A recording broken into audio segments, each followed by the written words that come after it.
नमस्कार मेरे दोस्तों, एक बार फिर से आप सभी का स्वागत है भाई अपने इस YouTube चैनल को पर। आज के दिन अपन बिना टाइम वेस्ट करते हुए सीधा बात करेंगे इरिडा के Q2 के नंबर के बारे में।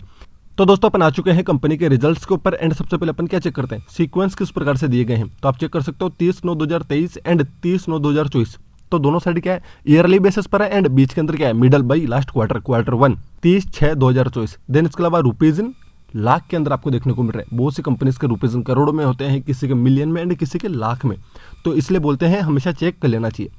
तो दोस्तों अपन सबसे पहले चेक करते हैं इनकम, कंपनी की इनकम कितनी देखने को मिल रही है। टोटल इनकम भाई रेवेन्यू एंड अदर दोनों को जोड़कर, तो टोटल इनकम अपन को देखने को मिल रही है 1,63,038। ठीक है भाई, ध्यान रखना रुपीज इन लाख के अंदर अपन को देखने को मिल रहे हैं। देन भाई पिछले साल कितनी थी, 1,17,000। ऊपर से पढ़ते हैं 1,17,000 का हो गया है 1,63,000 ईयरली बेसिस पर। भाई बहुत ही अच्छी जंप है, मैं भी शायद 30% से भी ज़्यादा की जंप आपको देखने को मिल रही है। देन इसके अलावा क्वार्टरली पर 1,51,000 से बढ़कर 1,63,000, जो भी अच्छा मतलब सिनेरियो अच्छा देखने को मिल रहा है। देन दोस्तों अपन बात करेंगे एक्सपेंस के बारे में, कंपनी ने कितना खर्चा कर दिया। लेकिन भाई ये तो नॉर्मल सी बात है, इनकम बढ़ रही है तो आपको खर्चा भी ज़्यादा ही करना पड़ेगा। तो अपन एक्सपेंस को भी हटा देते हैं और डायरेक्ट बात करेंगे प्रॉफिट बिफोर टैक्स के बारे में। मतलब इनकम में से एक्सपेंस घटा दो तो कितना हाथ में अपने बच रहा है। तो दोस्तों आप चेक कर सकते हो यहाँ पर प्रॉफिट बिफोर टैक्स कितना देखने को मिल रहा है आपको। तो 45,990, आप बोल लो 46,000 यार, ठीक है। रुपीज ला के ध्यान रखना, बार बार रिपीट नहीं करूंगा। तो 46,000 का इस बार का आपको PBIT देखने को मिल रहा है, प्रॉफिट बिफोर इनकम टैक्स आपको देखने को मिल रहा है। देन पिछले क्वार्टर कितना था, तो 47,000 ही था। ऑफकोर्स क्वार्टरली लेवल पर अपन को डाउनफॉल देखने को मिल रहा है। देन इसके अलावा ईयरली बेसिस की अगर मैं बात करता हूँ तो पहले था 37,989। तो ठीक है, वहाँ पर अच्छी खासी जंप है, लेकिन क्वार्टरली डाउनफॉल देखने को मिल रहा है। लेकिन रुको भाई, ये फाइनेंशियल सेक्टर से बिलोंग करने वाली कंपनी है, तो यहाँ पर टैक्स के अंदर भी ना एडजस्टमेंट आपको देखने को मिलता है। तो मैं बात करूँगा टैक्स के बाद में, मतलब टैक्स वगैरह का जितना भी एक्सपेंस आपको करना है उसके बाद में प्रॉफिट फॉर द पीरियड कितना बचता है कंपनी के हाथ में। तो अपन चेक कर लेते हैं भाई कंपनी का नेट प्रॉफिट कितना देखने को मिल रहा है। तो इस बार देखने को मिल रहा है भाई 38,774, जो कि पिछले क्वार्टर कितना था 38,369 अप्रोक्सीमेटली 70। ठीक है, तो देखो यहाँ पर बिल्कुल ही पिक्चर चेंज हो गई।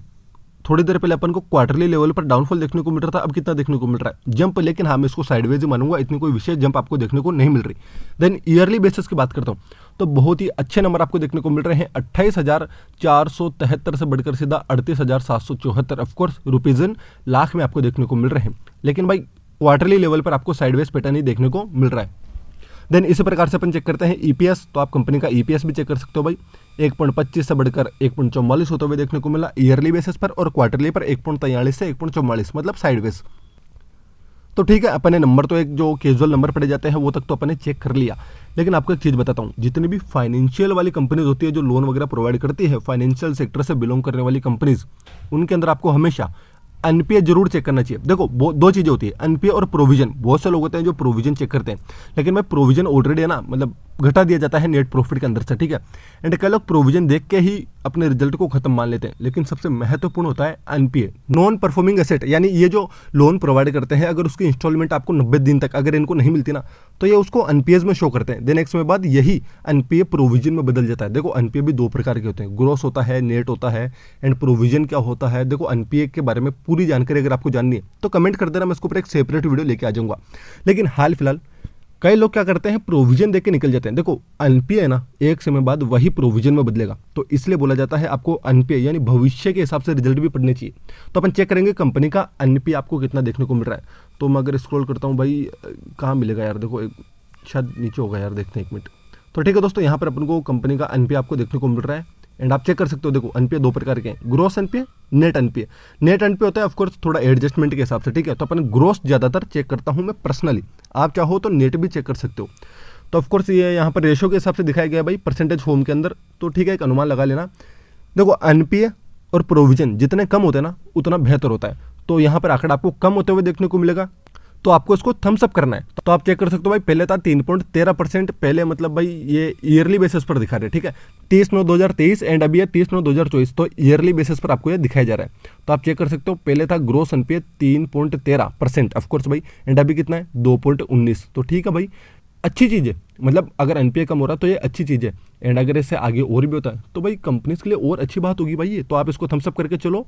एंड अगर आप चाहो तो नेट एनपीए भी चेक कर लो, 1.65 से कम होकर 1.04 आपको देखने को मिल रहा है ऑफकोर्स परसेंटेज के अंदर।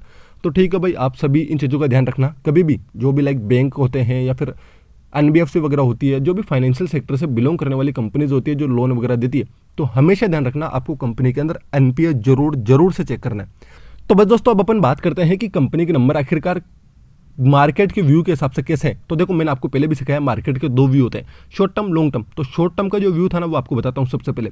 तो वो चलता है मार्केट के अनुमानों के ऊपर, और मार्केट का ज़्यादातर अनुमान था, जो एस्टिमेट था वो था 40,000 का।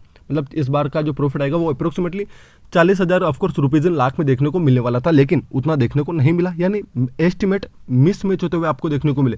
तो शॉर्ट टर्म वाले शायद इसके अंदर गिरावट दिखा सकते हैं, लेकिन लॉन्ग टर्म वाले भाई अपन को कोई दिक्कत नहीं है, बल्कि अपन को तो अप्रोक्सीमेटली 30% से भी ज़्यादा की जंप देखने को मिल रही है एज ए ईयरली बेसिस पर। तो हाँ भाई, कंपनी का परफॉर्मेंस बहुत ही अच्छा है, एनपीए भी कम होते हुए देखने को मिले।